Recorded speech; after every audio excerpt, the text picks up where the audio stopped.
Selamat malam teman-teman semuanya, ketemu lagi dengan Surya MS Trade and Investment. Pada kesempatan kali ini saya akan membahas Matic teman-teman ya.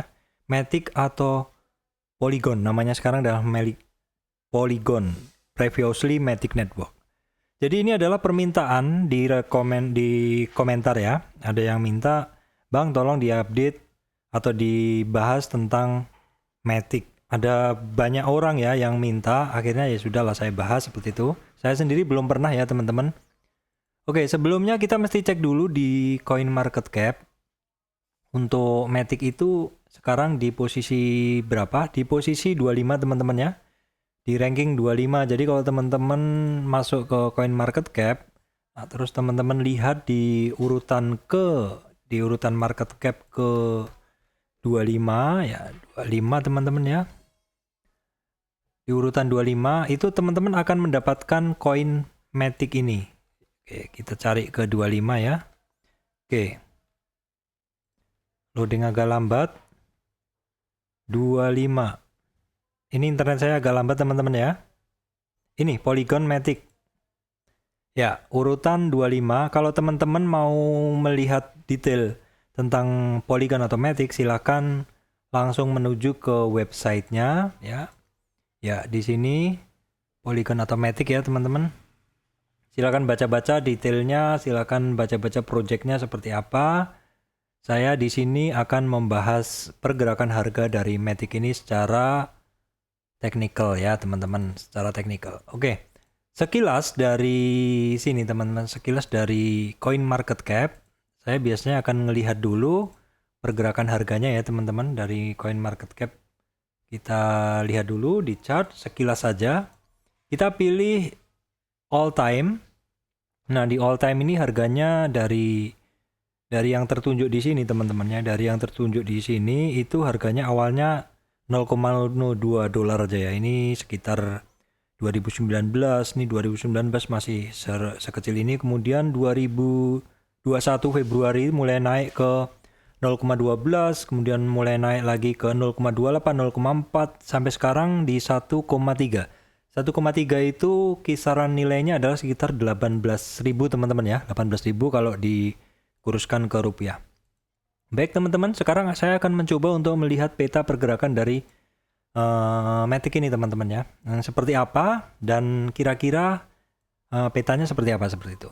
Nah, untuk melihat pergerakan ini, saya akan menggunakan time frame 4 jam ya, teman-teman. Nah, di sini, oke, kita kecilin seperti ini, kita bingung nih, memulainya dari mana seperti itu trennya. Ya, paling mudah, teman-teman, itu gunakan saja moving average ya. Teman-teman, gunakan moving average. Ya, moving average seperti ini.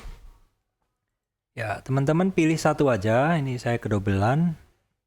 Pilih moving average 1, oke. Kemudian teman-teman kasih 200 ya. Kenapa 200? Karena 200 itu adalah ini ya, 200 itu adalah batas antara bear area dan bullish area, yaitu yang bullish area itu adalah yang berada di atas moving average 200 dan yang bearish area itu yang berada di bawah moving average 200. Oke teman-teman, tadi kan saya sampaikan yang berada di atas moving average 200 itu mulai masuk area bullish ya. Jadi kita akan tandain dulu kira-kira di mana dia mulai di atas MA 200. Kira-kira di sini teman-teman, ini juga di atas moving average 200. Nah, ini juga di sini juga ada. Tapi di sini kan harganya terus cukup lama ya, boleh dibilang. Di sini harganya kan 600 sampai sini sekitar 5.000 ya. Nah, saya pikir kita akan memilih dulu tren mana yang kita gunakan. Tidak semuanya tren harus kita gunakan. Kita bisa memilih saja untuk menggunakan tren-tren terakhirnya juga boleh. Seperti itu, terutama kalau trennya tidak terdeteksi dengan jelas. Kalau trennya terdeteksi dengan jelas, silahkan boleh dipakai. Tapi prinsipnya dari Fibonacci ini sebenarnya dari tren manapun teman-teman bisa menggunakan atau bisa menariknya ya, menarik tren tersebut. Sepanjang tren itu memang bisa terbaca.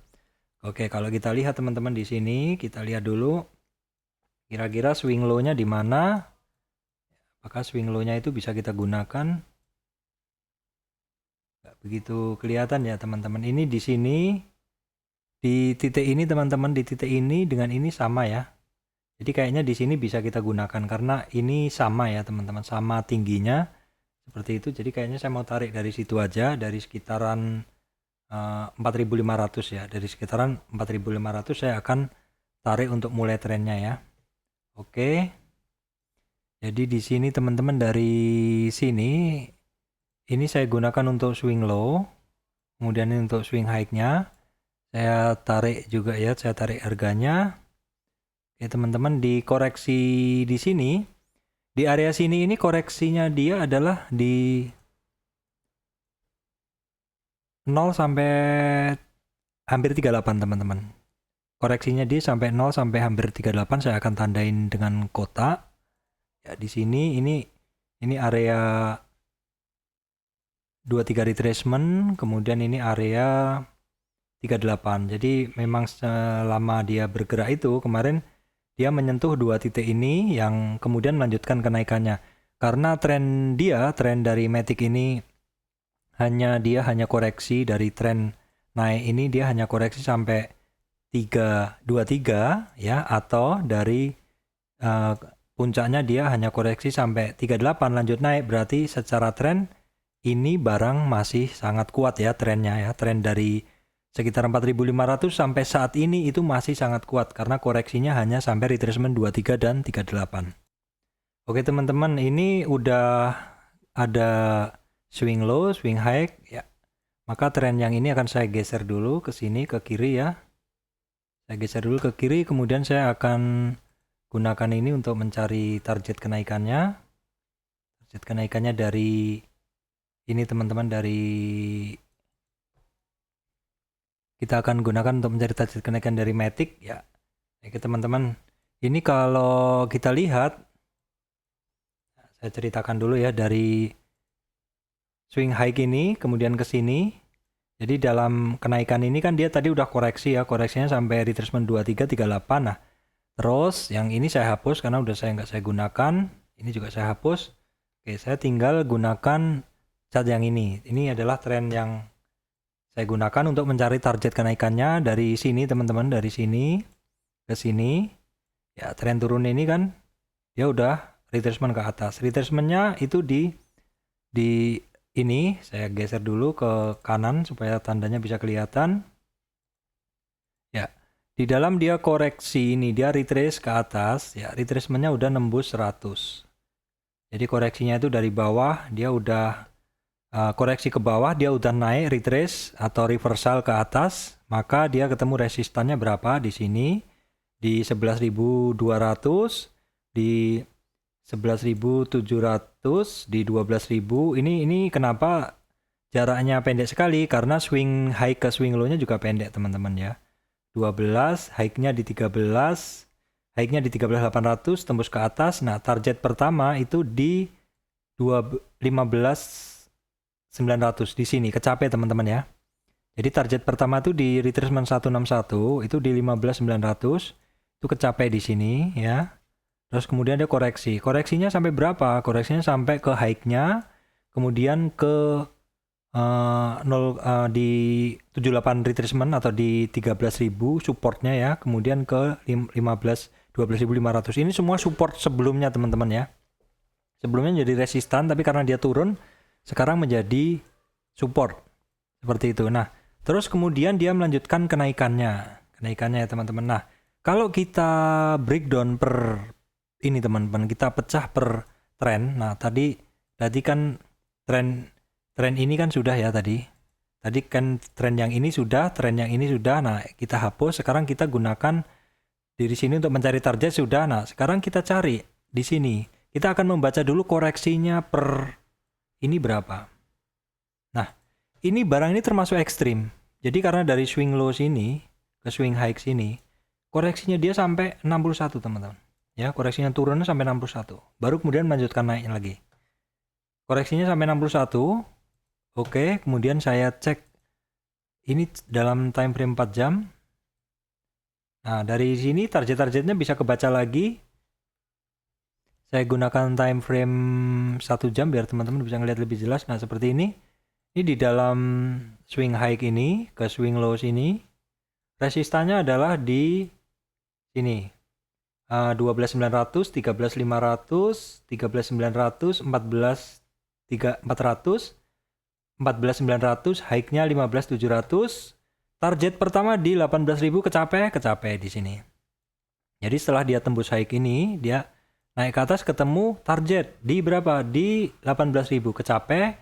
Setelah kecapai dia testing support lagi di 100-nya, target lagi, support lagi, dia konsolidasi di area sini. Tetapi sebenarnya kalau kita lihat ini bentuknya seperti flag ya. Nah, kalau kita lihat ini seperti bendera. Jadi kalau teman-teman lihat ini seperti bentuk pinan teman-teman ya. Seperti inilah. Ini sebenarnya salah satu bentuk continuation pattern atau pola lanjutan teman-teman. Ini sebenarnya pola lanjutan. Ketika break dia naik lagi. Apalagi kalau teman-teman lihat breaknya ini di sini didorong volume ini. Jadi ini pola lanjutan memang ini. Setelah naik dia konsolidasi ya. Konsolidasi itu kan macam-macam bentuknya teman-teman. Jadi setelah naik konsolidasinya itu biasa seperti ini juga bisa, atau setelah naik konsolidasinya seperti ini triangle ya, ini seperti ini descending triangle, atau bisa juga ascending triangle. Jadi ascending triangle seperti ini, jadi ascending triangle baru break seperti ini, atau bentuknya bisa juga seperti P9 bisa juga ya. Jadi kalau dibentuk itu dia seperti bendera gitu loh. Seperti bendera seperti ini bentuknya. Bisa juga nanti break ke atas. Itu juga bisa. Jadi kalau kita lihat sekarang nih, kalau targetnya dari Matic ini berapa?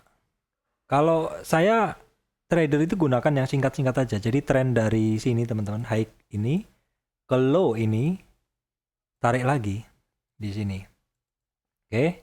Jadi ketemu targetnya adalah target kenaikan dari Matic udah nyampe 18 itu udah nyampe. Baru saja nyampe. Ini dalam 1 jaman. 1 jam setelah itu di berapa? Setelah itu targetnya di 23. Nah, tetapi seandainya ini koreksi, seandainya Matic ini koreksi. Kalau seandainya ini adalah sudah merupakan swing high dan ini adalah swing low, maka kemungkinan koreksi dari Matic adalah di sini.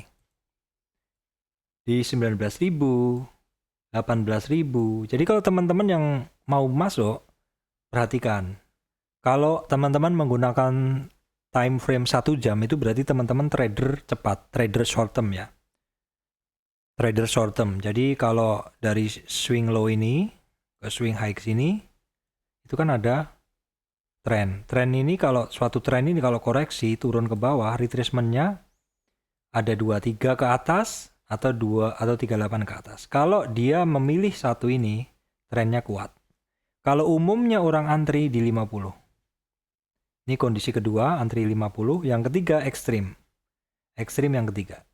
Jadi sekali lagi di dalam barang apapun jangan FOMO karena kemungkinan ini akan ada, baik di 1, baik di 2, atau baik di 3. Kalau teman-teman lihat itu berlaku juga di Matic atau Polygon ini di dalam time frame pergerakannya kelihatan sekali ya. Kelihatannya pergerakannya tetap ada koreksi-koreksi yang cukup ekstrim. Seperti itu. Sekali lagi pesan saya kalau teman-teman itu time frame-nya trader cepat, time frame-nya bisa 15 sampai 1 jam. Tapi kalau teman-teman yang mau hold longer atau hodl atau memegang barang lebih lama, gunakan trennya dari time frame yang lebih panjang teman-teman ya. Jadi teman-teman dapat barangnya pandangan dari harganya yang lebih luas seperti itu.